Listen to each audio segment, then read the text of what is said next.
On April 22, 2025, the peaceful valley of Pahalgam in Indian-administered Kashmir was stained with the blood of innocents. 26 Hindu pilgrims on their way to the sacred Amarnath Yatra were brutally massacred by terrorists. The perpetrators, identified as Pakistan-based terror outfits Jaish-e-Mohammed and Lashkar-e-Taiba, left behind a trail of sorrow and ignited a firestorm of anger across India.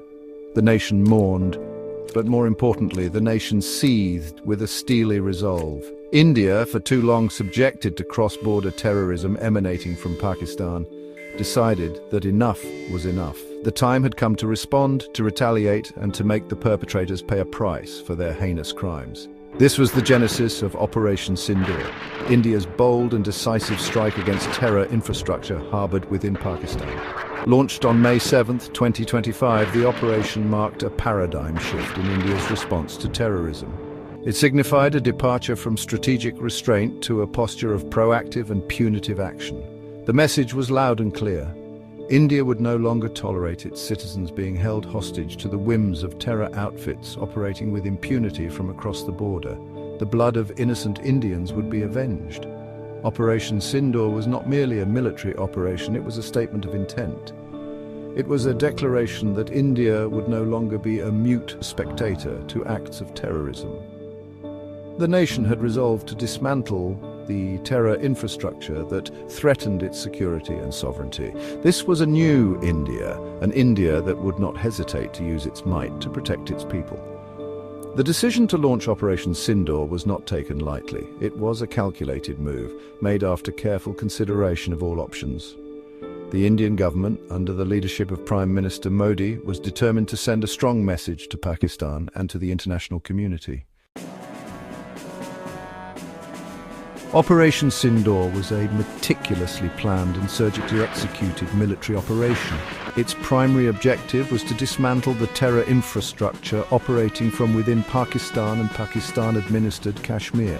This involved targeting training camps, logistical hubs and communication centers of terrorist organizations, particularly Jaish-e-Mohammed and Lashkar-e-Taiba, which had claimed responsibility for the Pahalgam massacre. The operation aimed to degrade their ability to plan and execute further attacks on Indian soil. A key aspect of the operation was its precision targeting, ensuring minimal collateral damage and civilian casualties. This was achieved through the deployment of cutting-edge military hardware and intelligence gathering.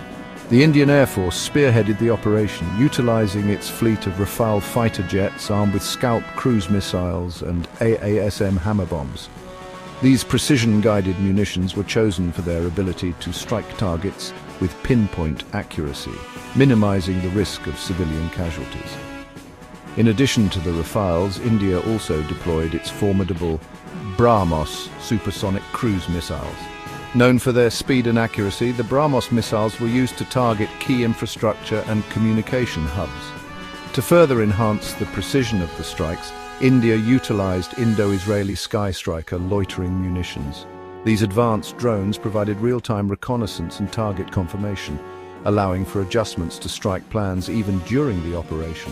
Importantly, throughout the operation, Indian aircraft maintained a strict no-fly zone over Pakistani airspace, relying on the long-range capabilities of its weapons systems.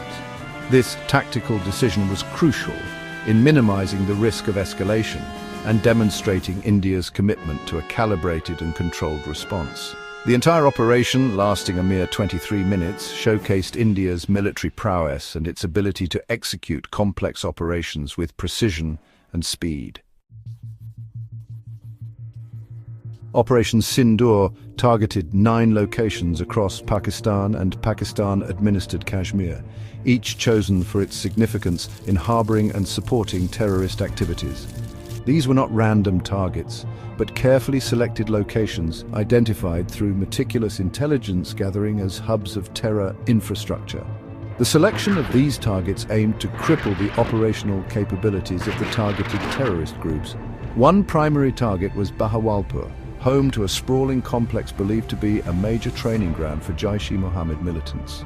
The facility housed training grounds, accommodation, and armories, making it a prime target for disrupting the group's recruitment and training activities. Similarly, Muridki, housing a major Lashkar-e-Taiba complex, was targeted. This facility, known for its role in radicalizing and training terrorists, was a key node in the group's operations.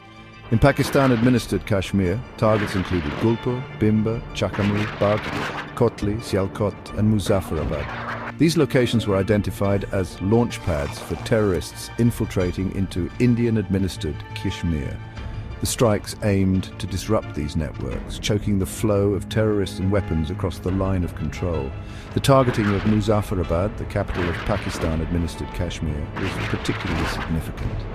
It served as a stark message that Pakistan's use of terrorism as a state policy would not be tolerated. The operation demonstrated India's resolve to strike at the heart of the terror infrastructure, even in areas deemed politically sensitive. Each target was chosen to dismantle the operational capabilities of the terror outfits.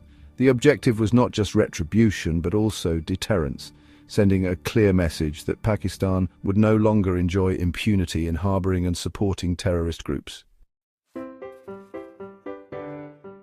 The price of terror casualties and damage